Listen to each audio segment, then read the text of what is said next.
जब जीवन की अंतिम परीक्षा चल रही होती है ना, तो अजीब सी छटपटाहट होती है, ठीक है। और वो जो अजीब सी छटपटाहट होती है, वो किसी आने वाले नए समय का सूचक होती है, क्योंकि जिस समय आपको ऐसा लगता है कि अब आपके चारों तरफ से आप घिर चुके हो, अब आपको बचाने वाला कोई नहीं है, या आपको कोई दिशा ही महसूस नहीं हो रही, कुछ फील ही नहीं हो रहा है, कुछ रास्ता ही नहीं निकल के आ रहा है, दिख नहीं रहा है, तो वही समय ऐसा होता है जब हमारे बुरे समय का अंत निश्चित हो चुका होता है और अब हमारा सामने एक नया सुनहरा अवसर हमारा इंतज़ार कर रहा होता है। तो वही समय अब आपके जीवन में आने वाला है, क्योंकि आपकी जो पुराने जीवन के कर्म थे, उनके जो भोग थे, उनके जो कर्म के जवाब थे, जो भी उनके फल थे, उसके हिसाब से आपकी अंतिम परीक्षा चल रही है, ठीक है। इस समय पर आपका दुश्मन जो है ना, जो भी आपके ऊपर किसी भी प्रकार का तंत्र क्रिया करवाता था, और वो बार बार, क्योंकि अभी जैसे ग्रहण होके गया है और अब तो आगे 30 त्योहार ही आ रहे हैं जिन पे तंत्र क्रिया को बहुत ज़्यादा बढ़ाया जाता है, और फिर अब सूर्य ग्रहण भी बहुत नज़दीक है। तो यहाँ पर तो अब एक के बाद एक, जैसे दिवाली आती है ना, तो मानो एक घबराहट सी मन में शुरू हो जाती है। ये मेरे तो बहुत ज़्यादा होती है जब दिवाली निकट होती है। वो क्यों होती है ये मैं अभी आपको बताती हूँ।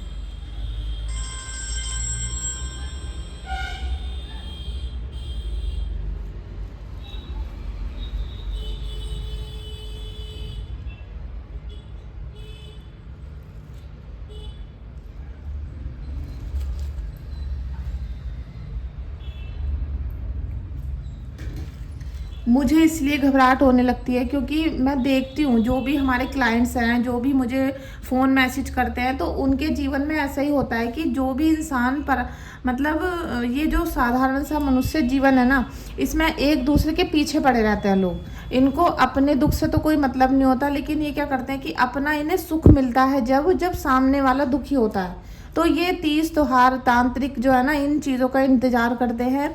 कोई भी सूर्य ग्रहण है, चंद्र ग्रहण है, होली है, दिवाली है, या फिर अभी जैसे नवरात्रि स्टार्ट हो जाएंगे, तो ये तो इनके लिए बहुत बड़ा समय है साधना करने का। और दिवाली तो आप जानते हो कि तांत्रिकों के लिए महारात होती है, जैसे कहते हैं काली रात होती है, और उस दिन तंत्र क्रिया की जाती है। तो ऐसा नहीं है कि भूत ही हमेशा अपनी एनर्जी को बढ़ाते रहेंगे या तांत्रिक लोगों की ही चलती रहेगी। अब आपके जीवन में बुरे कर्मों का अंत निश्चित हो चुका है, और अब आपके पुराने जन्मों के जो फल आपको मिल रहे थे, जो बुरे कर्मों के, वो आपके जीवन से जाने वाले हैं। तो तांत्रिक भी यहाँ सोचेगा, वो सोचेगा कि अब मैं क्या करूं, क्योंकि अब उसके सारे दाव जब फेल होंगे, जब वो आपको परेशान नहीं कर पाएगा, या उसकी शक्ति जो भेजी हुई है वो वहाँ पर काम नहीं कर पाएगी, तो वो परेशान होंगे। 10,000 की जगह 50,000 लिया जाएगा आपके दुश्मन से, क्योंकि उनको तो बुरे कर्म का बुरा ही नतीजा मिलेगा, ठीक है। तो ये सब आपकी एनर्जी यहाँ पर निकल के आएगी। आज की जितने भी कार्ड्स होंगे सब आपके दुश्मन के ही होंगे, ठीक है। तो यहाँ पर आप यही सोच कर रीडिंग को देखना। आप अपने दुश्मन को अगर जानते हो, या आपको लग रहा है कि भाई ये मनुष्य मुझे तकलीफ दे रहा था, तकलीफ तो किसी न किसी के रूप में आती है, तो आपको जिस रूप में भी तकलीफ मिल रही है, आप उसका नाम सोचकर ही इस रीडिंग को देखना, क्योंकि जब भी आपसे उसकी एनर्जी कनेक्ट होगी और हम आपको अच्छी तरीके से बता पाएंगे कि आपका दुश्मन इस समय पर क्या सोच रहा है और आज की उसकी करंट एनर्जी कैसी है, ठीक है। चलिए रीडिंग को स्टार्ट करते हैं। तो पुराने कर्मों के फल यहाँ पर इस प्रकार से फैले हुए हैं कि आपको चारों तरफ से बांधा गया, ठीक है। चलिए रीडिंग को स्टार्ट करते हैं। अपने अपने गुरुदेव को, अपने अपने इष्ट देव को याद करें। सदगुरु महाराज की जय, सदगुरु भगवान की जय, जय श्री हरिवान, जय श्री राधा, जय श्री राधा। आप सब भी अपने इष्ट देव, अपने गुरुदेव को ही याद करिएगा, जो भी आपके गुरुदेव हैं, जो भी इष्ट देव हैं, ठीक है, आप जिनको मानते हो। Thank you, thank you, thank you, क्योंकि आप कहीं ना कहीं यूनिवर्स से कनेक्ट हो रहे हो, और जो ये एक जुड़ाव है ना भक्त का ईश्वर के प्रति, उसमें जो ईश्वर है ना, वो तो सदैव ही देखते हैं, लेकिन एक भक्त का जुड़ाव भी बहुत मैटर करता है कि भक्त जुड़ा हुआ है या नहीं है, ठीक है। एनर्जी ब्लॉकेज रिलीज, जो मैंने अभी आपको बताया, देखिए वही सब कार्ड निकल के आते हैं कि एनर्जी ब्लॉकेज रिलीज। इन्होंने, आपके जो दुश्मन है ना, इन्होंने क्या करा कि आपकी सारी एनर्जी को ब्लॉक करके रखा हुआ था। इन्होंने आपके घर में आने वाले हर आशीर्वाद को, हर मंगल कार्य को, आपके देवी देवताओं को, या फिर आपके जीवन में आने वाली खुशखबरियों को भी ब्लॉक कर दिया था। क्योंकि जब एक भी चीज़ एक निगेटिव हो जाए घर में तो सब चीज़ें निगेटिव ही दिखने लगती हैं, और फिर मनुष्य का दिमाग ऐसा है कि वो इधर भी भागता है इधर भी भागता है। उसको उस समय, क्योंकि जब इंसान घोर विपत्ति में घिरा हुआ होता है, उसको कोई भी मनुष्य आके ये बोल दे कि भाई तुम वहाँ चले जाओ और वहाँ से तुम्हारा इलाज हो जाएगा, तुम जाओ एक बार देख लो, तो इंसान एक उम्मीद की वजह से वहाँ भागता है। कल को कोई और बताता है तो फिर इंसान वहाँ पर भागता है। इसी प्रकार से मनुष्य के सभी के साथ ऐसा होता है। लेकिन आपके ऊपर ये बोल देते हैं कि भाई तुम तो 36 जगह जाते हो, तुम तो ये वाली भी पूजा करते हो, ये भी करते हो, तो तुम्हारा भला कैसे होगा। तो वो विकट परिस्थिति ही ऐसी होती है, इसीलिए हम गुरु आश्रय लेते हैं, गुरु जी की शरणागति लेते हैं, जिससे कि हमें एक स्थान मिल सके और हमारे पूरे जीवन के पापों के जो कर्म हैं वो हम काट सकें। क्योंकि कर्म भी हमने किए थे तो पीड़ा भी हमें ही होगी, दुख भी हमें ही होगा, लेकिन हम गुरु जी की शरण में रह के उनको बहुत इजीली हटा सके और अपने आप को इतना दृढ़ विश्वासी बना सके कि हर परिस्थिति को झेलने के लायक हम हो जाएं। तो आपके दुश्मन ने जो भी चीज़ें ब्लॉकेज आपकी लाइफ में लगाए थे, चाहे वो फाइनेंस को लेकर हो, करियर को हो, आपके रिलेशनशिप हो, आपका घर परिवार हो, ठीक है, और आपकी स्पिरिचुअल जर्नी को भी ब्लॉक करा जाता है। तो आपकी स्पिरिचुअल जर्नी को, ये सारी चीज़ों को जो उन्होंने ब्लॉक किया, वो अब धीरे धीरे ठीक होती हुई आपको नज़र आएगी। क्योंकि आपका कार्मिक जो चीज़ें फल चल रहे थे वो ख़त्म होंगे, ठीक है। वो सबके ही होते हैं, ऐसा नहीं कि आपका कार्मिक चल रहा था। जो भी मनुष्य ने यहाँ पर जन्म लिया है वो पिछले कर्मों का भोग करने के लिए ही इस जन्म को लेता है, फिर इस जन्म में जो कर रहा है उसे अगले जन्म में भोगता है। तो ये सबका ही चल रहा होता है, ऐसा नहीं कि मेरा चल रहा है या तुम्हारा चल रहा है, सबका चल रहा होता है, ठीक है। तो चलिए देखते हैं कि आपका दुश्मन अभी इस समय पर क्या एनर्जी में है, वो क्या कर रहा है और आपके जीवन में उसका किस प्रकार से प्रभाव पड़ रहा है। Day of career victory. आपके दुश्मन को अभी क्या हो रहा है कि उसे कहीं ना कुछ अवार्ड सा मिल रहा है, जैसे उसका बिजनेस थोड़ा अच्छा चलने लग गया होगा, क्योंकि वो 10 जगह पर जा रहा है इस समय, लेकिन उसे किसी एक फल का ऐसा परिणाम मिल रहा है कि उसका बिजनेस चल रहा है, उसका जॉब चल रहा है, या भी उसकी नौकरी वगैरह लग रही है। इसीलिए आपको लगता है बार बार कि हमारे दुश्मन का तो कुछ भी बुरा नहीं हो रहा, हमें तो खून के आंसू रुलाए जा रहे हैं, लेकिन उसका तो कोई भी बुरा ही नहीं कर पा रहा, उसको तो कोई फर्क ही नहीं पड़ रहा। हम कितनी गाली दे दे, कितनी बददुआ दे दे, कुछ भी कर ले हम, तो उसका तो करियर यहाँ पर उछाल पे है और उसे मतलब वो बहुत खुश है अपने जीवन से। तो ये सब कुछ उसके साथ हो रहा है, इसीलिए आपको ऐसा लगता है कि भाई मेरे तो बददुआ का कोई भी असर नहीं हो रहा। तो वो जो आप बददुआ आज दे रहे हो ना, अब उसको कब लगती है वो प्रभु का काम है, ना कि वो तुम्हारा या मेरा काम है, ठीक है। वो प्रभु का काम है कि उसके कर्मों के दंड उसको कब मिलेंगे। हम तो फिलहाल आज की बात कर रहे हैं। Day of cheating. आज देखिए ये जो कार्ड है ना, डे ऑफ चीटिंग, 7 नंबर का कार्ड है। तो आपके दुश्मन को कोई अब चीट करना शुरू कर सकता है। हो सकता है कि जैसे उसने आपको धोखा दिया था, आपके हस्बैंड ने धोखा दिया, और मुझे लग रहा है यहाँ पर हस्बैंड का ही आ रहा है ये, तो वो जिसके साथ में अब रहने लग गए हैं आपके हस्बैंड, जिसके साथ भी रिलेशनशिप में, अब उसको भी वहाँ से धोखा मिलने लग गया है। आपके हस्बैंड हो, पार्टनर हो, कोई भी पर्सन है, ठीक है, लवर एनर्जी में जो भी हैं, उनको वहाँ से धोखा मिलना शुरू हो चुका है, कोई ना कोई उनको चीट करना शुरू कर चुका है, और इसका अंदाजा भी उनको आपके पार्टनर को होने लगा है, ठीक है। तो ये जो है ना, अब जितना गुनहगार आपकी थर्ड पार्टी है, जो भी सौतन है, लेकिन उतने ही गुनहगार आपके हस्बैंड भी हैं। भले ही उन्होंने उनके ऊपर कुछ भी निगेटिव चीज़ें की हैं, फिर भी इन्होंने वहाँ पर निगाह ही क्यों डाली, क्योंकि इन्होंने भी वहाँ पर फर्स्ट स्टेप उठाया है। तब उनको ये सूचना मिली कि अब ये मेरे वश में हो सकता है, तो चलो इस पर कुछ क्रिया कर देते हैं जिससे कि बार बार पलटी ना मारे और मेरे ही तरफ रहे। तो अब उसको भी ऐसा धोखा मिलना शुरू हो चुका है, ठीक है। अभी फ्रेंड्स क्लेम कर लीजिएगा रीडिंग को, आप रीडिंग को क्लेम करिए, शेयर करिए, और अगर आज मेरे चैनल पे पहली बार आए हैं तो चैनल को सब्सक्राइब भी कर सकते हो और बेल आइकन को प्रेस कर सकते हो, ठीक है। और फ्रेंड्स किसी भी प्रकार की रीडिंग बुक करने के लिए आप मुझे व्हाट्सएप पे ही मैसेज करोगे, व्हाट्सएप पे मैसेज करके आप अपनी रीडिंग बुक कर सकते हो। और जब आपकी पेमेंट और डिटेल्स मेरे पास आ जाएंगी, उसके 24 घंटे के बाद या 36 घंटे के बाद मैं आपकी रीडिंग करूँगी। और जो भी मनुष्य, जो भी फीमेल या फिर कोई भी मेल एनर्जी ऐसी है जिसे तुरंत पेमेंट करके तुरंत ही रीडिंग लेनी है तो आप मेरे पास बिल्कुल भी रीडिंग के लिए मैसेज कॉल बिल्कुल ना करें, ना ही मैं रीडिंग बुक करूंगी। क्यों? ठीक है, क्योंकि कोई भी इंसान हर समय एकदम से रेडी नहीं बैठा होता कि आपकी पेमेंट आई और आपकी रीडिंग कर दी, क्योंकि पहले के जो आपसे पहले की भी बहुत सारी बुकिंग रहती हैं। तो कोई भी, क्योंकि कुछ लोगों ने अभी मेरे साथ बहुत मिसबिहेव किया है मेरे व्हाट्सएप पे, और पेमेंट देने के 1 घंटे बाद ही मतलब गाली बकना, गाली गलौज करना, बद्दुआ देना, ये सारे उनके कर्म। तो अपने कर्मों को तो संभाल नहीं पा रहा इंसान, दूसरों को भी गाली दे के बद्दुआ दे रहा है, जबकि उसे ये पता है कि ये मेरे ऊपर ही वापस आनी है, उसको पता है, लेकिन वो फिर भी अपने कर्म को खराब कर रहा है। तो आपको रीडिंग बुक करनी है या हीलिंग करवानी है तो आप मुझे 24 घंटे का समय दोगे, या फिर मैं 36 घंटे का भी ले सकती हूँ, क्योंकि मैं आपको बताऊंगी। डे ऑफ कंफ्यूजन, आपके जो दुश्मन है ना, उनको आज अपने जीवन में कंफ्यूजन फील हो रहा है। उनको ये लगेगा, मैंने आपसे बोला था स्टार्टिंग में कि आपके जो बुरे कर्म हैं उनका अब अंत होना निश्चित है। ये जो परीक्षा चल रही थी ना आपकी, ये अंतिम परीक्षा समझ लो आप जीवन की। ये कहीं ना कहीं आपको ऐसा फील होगा कि ये जो अभी इस समय बहुत ज़्यादा विकट छल छलाहट सी हो रही है ना, और मतलब घबराहट हो रही है, ये अंतिम है, ये अंतिम है, ये खत्म होने वाली है। और आपके दुखों का घड़ा भी खत्म होने वाला है, भरने वाला है। जैसे पाप का घड़ा भरता है ना, ऐसे दुखों का घड़ा भी भरने वाला है। तो इसीलिए आपके दुश्मन को कंफ्यूजन होगा, उसे यही होगा कि अब जो हम इन पे तंत्र क्रिया बैक कर रहे हैं, बार बार करवा रहे हैं, इन पर असर क्यों नहीं हो रहा। क्योंकि अब जो ये सूर्य ग्रहण के बाद और सूर्य ग्रहण के आगे के दिनों में करवाएंगे तो उनका असर जैसे नहीं होगा, और आपको ये जितना गिराना चाहेंगे उतना नहीं गिरा पाएंगे।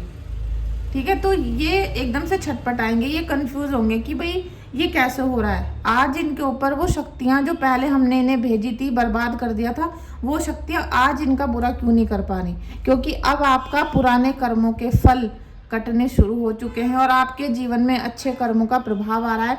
और साथ में अगर आप यहाँ पर अपने इष्ट की शरण ले लेते हो तो उस पर तो सोने पे सुहागा हो जाएगा। आपके इष्ट आपको हमेशा विपत्तियों से बचाएंगे और आपको अनुमान हो जाएगा, आपको पहले से आभास हो जाएगा, और आप उन सब परिस्थितियों से बचना शुरू कर दोगे। और अपने कर्म तो आपको आज भी मतलब अब तो आपको चींटी भी नहीं मारनी है, क्योंकि अब तो आपको पता चल गया ना कि कितने दुख झेलने पड़ते हैं। तो चींटी भी मर ना जाए आपके हाथों से, समझ रहे हो ना। बस इतना मैं कह सकती हूँ कि अंडे खाना, मीट खाना, मांस खाना और झूठ बोलना, शराब पीना, ये सब करने बंद कर दो बिल्कुल। डे ऑफ चैरिटी, आपके दुश्मन की एनर्जी है ये कि आपके दुश्मन के लिए बोला जा रहा है कि भैया तुझे भी अगर अपने कर्मों से बचना है ना तो तू चैरिटी कर दे, दान करना शुरू कर दे, क्योंकि तेरे कर्म अब तेरे ऊपर वार करना शुरू करेंगे। अब जब इसके कर्म इसके ऊपर वार करना शुरू करेंगे तो यही बोलेगा हर कोई, इस ग्रह का दान कर दे, इस ग्रह का दान कर दे, क्योंकि ये जो ग्रह चाल है ना ऐसे ही मकड़ी की तरफ फंसा लेती है।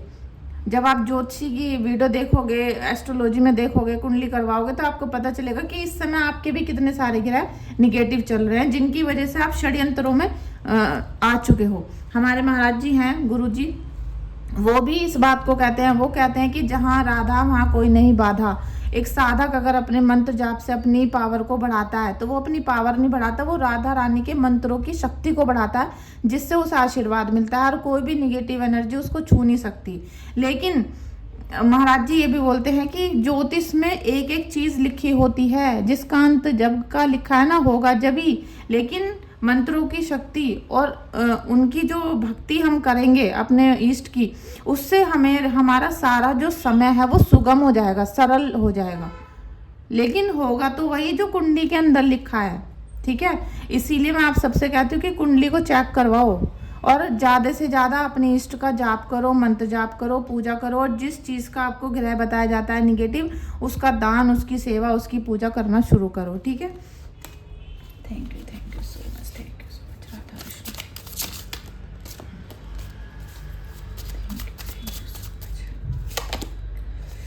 डे ऑफ शो पेशेंस, अब आपके दुश्मन को ना अब उसके ऊपर चोट पड़नी शुरू हो चुकी है, और अब जब चारों खाने चित होगा, चारों तरफ से उसके ऊपर प्रेशर पड़ना शुरू होगा, उसको जो देखे वो सुना के जाएगा, जो देखे वो जिम्मेदारी दे के जाएगा, और इससे जिम्मेदारी उठाई नहीं जाएगी।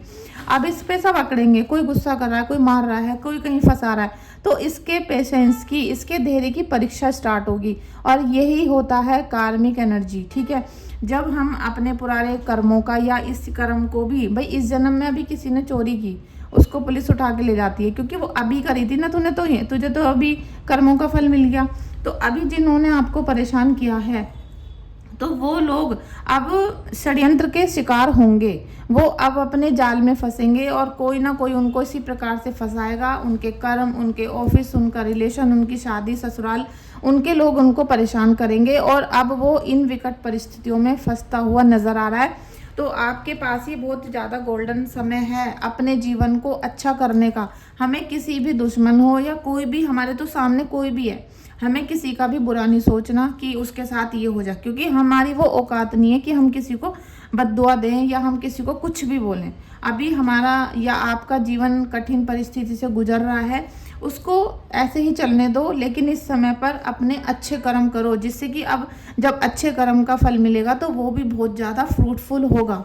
तो अब आपके जो दुश्मन है उनको जो फल मिलेगा, क्योंकि आज की एनर्जी है, तो ये आज की जो एनर्जी है ना, पता नहीं इसने वो कर्म कब किए थे जो अब इसको ये फल मिल रहा है। कोई ये गिन के नहीं बता सकता कि आज अगर किसी के आंसू आ रहा है तो ये कौन से कर्मों का फल है, कोई नहीं बता सकता ये, ठीक है। पता नहीं किसने कब कब क्या किया है।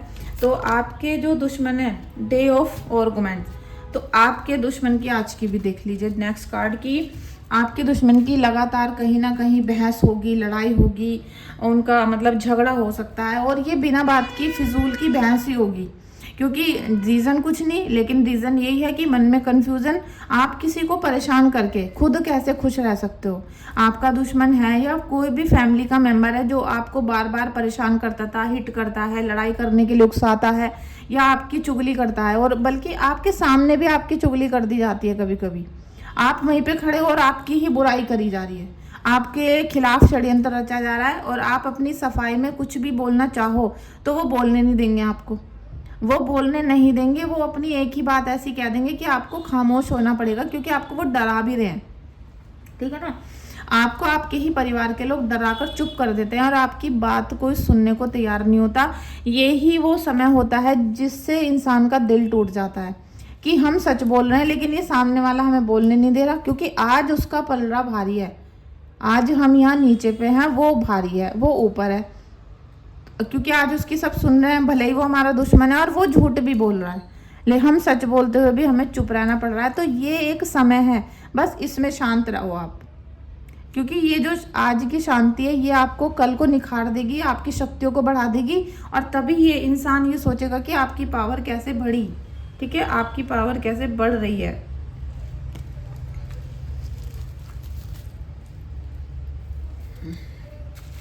यहाँ पर हम महादेव के एनर्जी लेते हैं कि अब आपके लिए महादेव क्या मैसेज कर रहे हैं, ठीक है।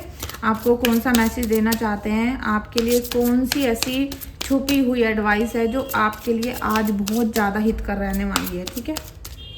आपकी अंतिम परीक्षा तो चल ही रही है, seize the movement, execute your plan for success. देखिए ये बहुत अच्छा कार्ड दिया महादेव ने कि आपकी अंतिम परीक्षा तो चल ही रही है, वो मैं बता रही हूँ जब से आपको कि अंतिम परीक्षा चल रही है। दुश्मन खुद हार के निकट पहुंच चुका है और उसकी सारी एनर्जी बैकफायर होंगी, ठीक है। जो भी उसने कुछ करा वो सब बैकफायर होगा। तो ईश्वर आपसे बोल रहे हैं, यूनिवर्स, देखिए आप अगर किसी भी देवी देवता को नहीं मानते तो यूनिवर्स को तो मानते हो ना, कि विश्व ब्रह्मांड को चलाने वाली कोई एक शक्ति है जिससे कि सारी दुनिया चल रही है।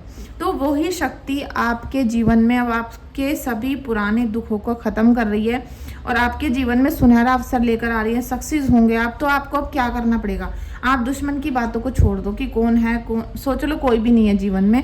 अब आप अपने नए जीवन के आगमन की, वेलकम की तैयारी शुरू करो। आप प्लान बनाओ कि अब ऐसा होगा तो क्या करेंगे, क्या करेंगे, अब हमें ये काम करना है, मतलब जैसे एक नई लाइफ आपकी शुरू हो चुकी हो, ऐसा आपको सोचना है।